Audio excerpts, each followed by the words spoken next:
That is so good. Oh, you At this point, it's pretty clear that the demand for racism in the United States vastly outstrips the supply.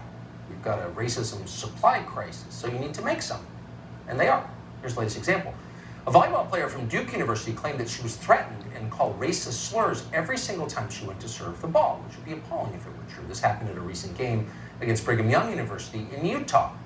But if you looked at the details, the claim didn't make any sense at all, and there was critically no video evidence to support it. But the media didn't care. They didn't even look at the story.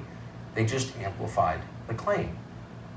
A Duke volleyball player is speaking out after she and other black teammates were called racist slurs and threatened during a match against Brigham Young University on Friday. A volleyball match between Duke and Brigham Young University turned ugly after one Duke player was heckled with racist slurs. Racist slurs hurled at a Duke volleyball player during a match at Brigham Young. It's not just the abhorrent racist attacks that Rachel Richardson and her fellow African-American volleyball players endured. Richardson was not only called the N-word every time she served during a game against BYU, she was threatened and she said she was made to feel unsafe in a crowded gym.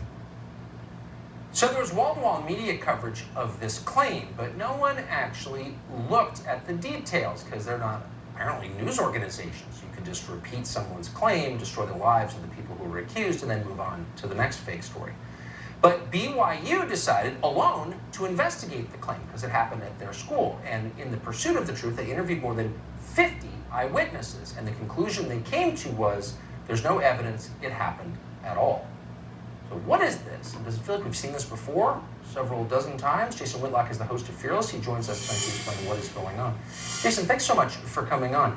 I feel like I've seen this movie quite a bit. I feel like it really makes people hate each other, and I'm wondering why I keep seeing the same movie. Do you have any idea? Yeah, I have a strong idea. And Tucker, this story never made sense from day one. It was obvious this young woman's godmother, with her own racist past over social media, concocted, exaggerated this. And for the media to jump on it, it's the reason why they do this, why they jump on these fake racial incidents, is because they don't want to cover the real racism, the anti-black racism that they supply endlessly.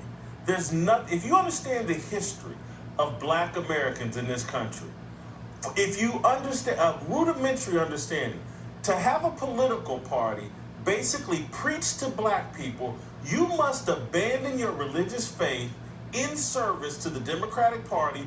You must hop on board with every satanic movement, abortion, kill your baby in the womb, transgender your child, mutilate them physically, cut their breast off, cut their penises off.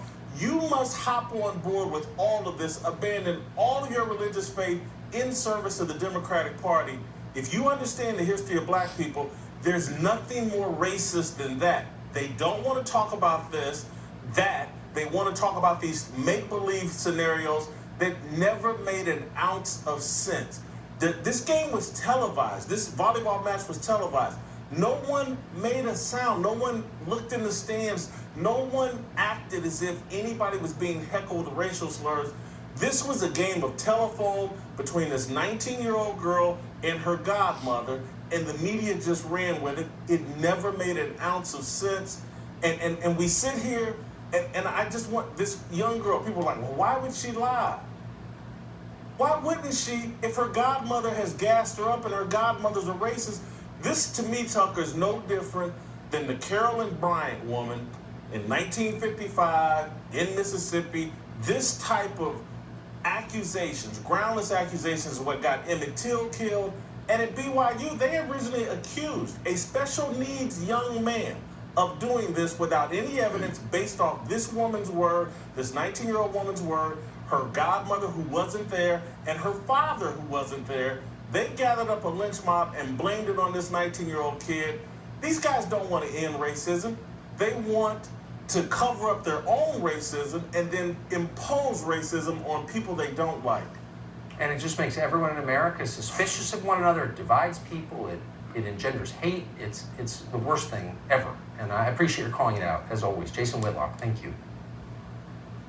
Thank you. So the New York Times is lying